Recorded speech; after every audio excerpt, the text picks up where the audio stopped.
So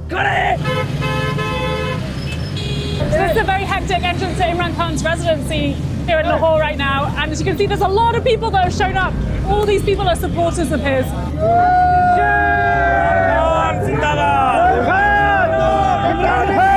Why are you outside his house right now? Without the government, imported government has arrived here to arrest him. So you're protecting Imran Khan against arrest? Protecting Imran Khan. We are fighting for Imran Khan. Inshallah, we will die for him, inshallah. Why? Because he is the original leader of Islamic and all over the world. Imran Khan, the man at the center of Pakistan's political chaos right now. From cricketing hero to prime minister to an ousted opposition leader fighting for survival. And they want me in jail so that I cannot contest elections. Imran Khan has been kicked out of government just last year. He's now hoping to make a political comeback. Things are very, very tense. The police have been camped outside his house, and we're heading right into the belly of the beast to meet the man himself.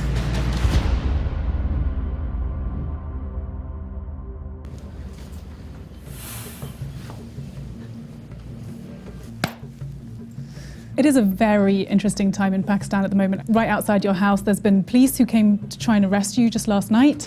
Around them are all your supporters that we just passed coming in here today. How does it feel to be in the middle of this firestorm? What I always hoped one day would be my people being politically aware, understanding what true freedom is. The demand in Pakistan is for real freedom, which means justice, which means fundamental rights. In my 26 years of politics, it's the first time I feel that people realize that they want true freedom. 30 years ago, you were one of the greatest cricket players of all time. You were a national hero, a captain for this country. Did you know you were going to be Prime Minister of this country? No, it was never my ambition because I was focused completely on cricket. I played 21 years of international cricket. And when I went into politics, it was the biggest challenge. And I would not have gone there had I not already gone through the mill in my life of facing ups and downs. 3.5 years as a Prime Minister was the most difficult thing I'd ever done because our country was bankrupt.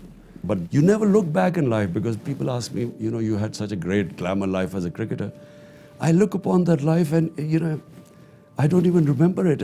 It means nothing to me. Really? There's not a tiny part of you that misses it? So many people will remember you from, being flashed across the Daily Mail. My mum's a big fan. You were a total babe magnet. You don't miss that life free of responsibility at all? Not even once have I ever missed that life. In fact, I don't even watch any cricket anymore. It is time for fresh faces to come into Pakistani politics. Since bursting into politics in 1996 and being elected Prime Minister in 2018, the challenges facing Imran Khan have been enormous. Just a few months back, Khan was leading a rally when he was shot 3 times in the leg. What was it like for you, knowing that someone is shooting at you?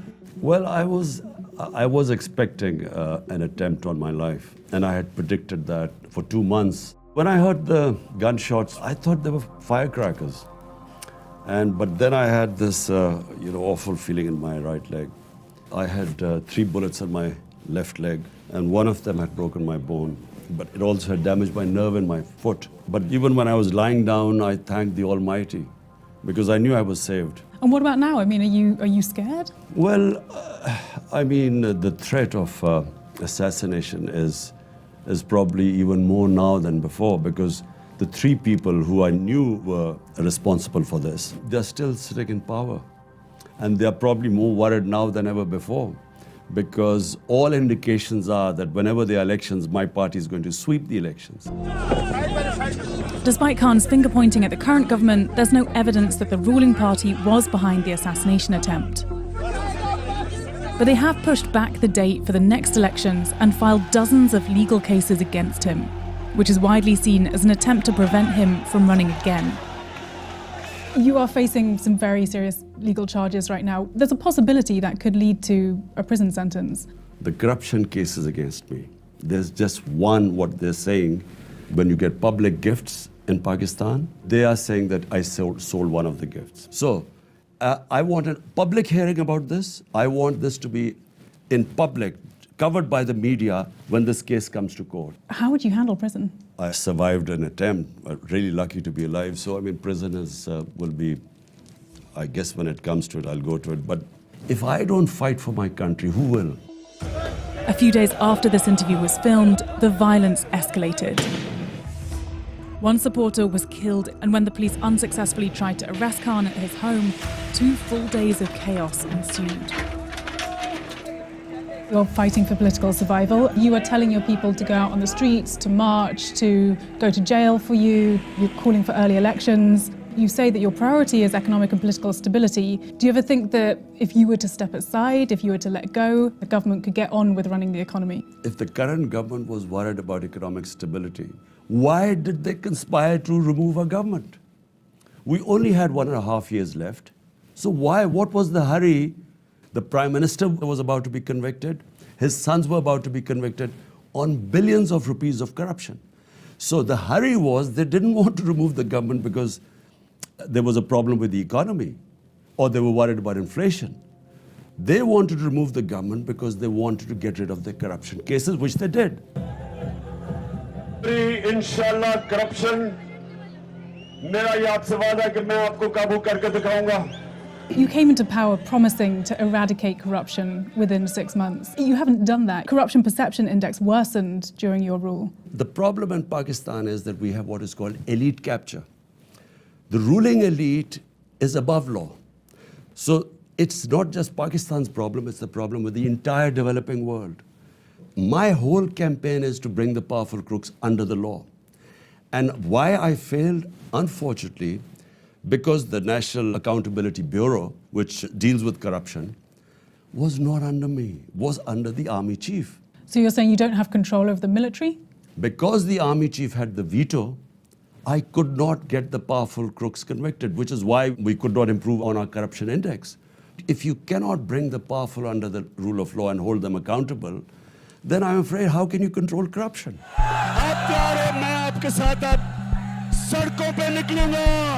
तब तक निकलता रहूंगा जब तक तुम election हम तुम्हारे से जबरदस्ती इलेक्शन करवाएंगे. You've been very critical of the current government for suppressing free speech, for politically persecuting you, as you say.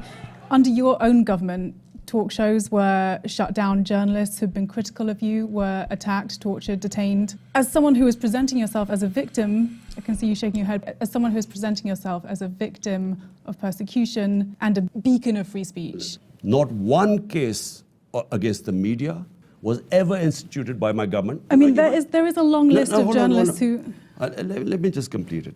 So not one by my government. What happened was the journalist who got into trouble said something to the army. When I found out, immediately the next day we had them released. Compare that to what's going on now. That might be true, but I'm asking you about under your rule. You know, the Reporters Without Borders said that, you know, labelled you as a press freedom predator. The 2 times we found out 2 journalists were picked up, we immediately took action. And what about the others? There were people who were shot outside their homes, there were people whose talk shows were shut down. Talk shows was shut down only on 2 people who apparently said something against the army, not against my government. The army has ruled Pakistan for half the country's existence, and critics accuse them of still pulling the strings in the country's politics. You blame the military for many things. Why should people vote for you if you can't control the military? My responsibility was fighting corruption, but I did not have the authority on the institution that was supposed to be a tool to fight corruption, NAB, which was controlled by the army chief. Do you not feel like it needs to be dismantled in order to actually have a free and fair country, as you say? There needs to be a balance. No management system works if the Prime Minister has the responsibility, but he doesn't have the authority. Another force Khan has tried to find balance with is the Taliban. We must strengthen this current government, stabilize it, for the sake of the people of Afghanistan. Nicknamed Taliban Khan, he's known for his softer approach to the group. When the Taliban took Afghanistan, you noted that the Taliban had promised to uphold human rights and to form an inclusive government. It's been 2 years now, and the Taliban does not have an inclusive government. The human rights record is not looking good, especially for women's rights, as I'm sure you're aware. Is there any part of you that regrets a somewhat softer attitude towards the Taliban? You see, unfortunately, in the West, all you look upon Afghanistan is Taliban and anti-Taliban. We in Pakistan look upon Afghanistan as our neighbor, and after 40 years, for the first time, there's peace in Afghanistan. Now, what I said was the Western countries must get them into the mainstream. Because the more you mainstream them, the more influence you would have in enforcing human rights. But if you isolate them, what leverage has any country got left now to tell them to send your girls to school or human rights? You can't. But human rights are suffering. We visited Afghanistan after the Taliban takeover and witnessed firsthand the erosion of women's rights. Now that Taliban are fully back in control, we're getting a lot of very disapproving stares from people for being the only women in here. So what kind of guidelines are you giving people in terms of how they should be living here? لباس په حق کې قرآن چې هدایت کو چې ښځې باید داسې لباس واغوندي چې هغه جلب نظر د خلکو ونه کړي او قرآن کریم مطلب یې د ښځو دپاره چې وقرن فی بیوتکن په خپلو کورو کې کښېنئ. Can you understand, why international communities of the West can't be sending so much money and can't be recognizing the Taliban government if, they're not allowing girls to go to school, they're not allowing women to work, they're not allowing women in public spaces? But my point is this an effective way of trying to influence Afghanistan by condemning them and ordering them and isolating them? The question asked by the Western countries, what should be their interest? A stable government in Afghanistan, there shouldn't be any international terrorism. But if you isolate them, why would they listen to anyone? That's my only point. Khan says the dire situation for women in Afghanistan will not benefit from the world's isolation. But what about the women in his own country? There's a strong movement of young Pakistani women at the moment who are fighting for gender equity in this country. Do you support those Pakistani feminists in their fight for gender equity? Absolutely. Yeah. Look, and Pakistan is very fortunate in a lot of ways when you compare what is going on, in other countries. I mean, we have a woman twice became Prime Minister. But you say that, women are in a good situation then in Pakistan, but why did you have so few of them in your top brass when you were in government?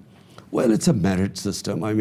You had one of the worst records of female representation over the last few governments. Yeah, but look, you want a system of merit. In the US, you haven't had a woman prime minister, a president so far. The point is that you select a cabinet on merit, people who are going to deliver. If you do get back into power, will you work to improve that record? No, it's not a question. Look, when you come into power, your number one priority is to deliver to the people, give them governance. So to give them governance, you need the best people in the best ministries. And there aren't good women? So if they are, like Shireen Mazari, one of our most powerful ministers, you don't just fill in spaces just because of quotas, because in the end, the people are going to ask you, we expected you to deliver, what is your result? Khan doesn't just see himself as a champion of women's rights, but also as a staunch defender of Muslims around the world. A record that's also been called into question. I've covered human rights for a decade. The worst human rights atrocity that I've ever covered is the repression of Muslim Uyghurs in China. There is so much disappointment amongst the Uyghur community that leaders of Muslim countries, including yourself, have not spoken out to condemn these actions. Does it grate on you at all that you haven't been able to speak out?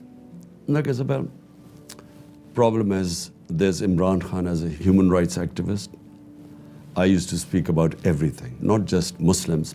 Wherever there was discrimination and human rights abuse, I would speak up against it. When you become the Prime Minister, your number one priority becomes, in my case, 220 million people of Pakistan. When that is your number one priority, then you have to be very careful. You don't have the luxury to criticize. Poor countries do not have the luxury to criticize when they have a huge amount of vulnerable people. Rich countries, unfortunately, they too are selective. But China isn't the only country Khan refuses to criticize. He happened to be visiting Russian President Vladimir Putin the very day he invaded Ukraine. What was Putin like that day? You got a front row seat to war breaking out and him literally launching war that day? The morning, just before, an hour before my meeting, we found that they had invaded Ukraine. So I first thought he might cancel the meeting. Then I thought it would be a brief meeting. I didn't think I would be sitting there for 3 hours. Did you bring it up with him? And he gave the Russian point of view. Why didn't the West include Russia in NATO? Why is this alliance against Russia? And why at the doorstep? So he had his point of view. Of course, the West has their own point of view. My point is that, we as countries should stay neutral. We became part of the US war on terror. 80,000 Pakistanis were killed. Over $100 billion were lost to the economy. There were 400 drone attacks by the US on an ally in Pakistan. And what did we gain out of this? One lesson Pakistan has learned is stay out of other people's conflicts.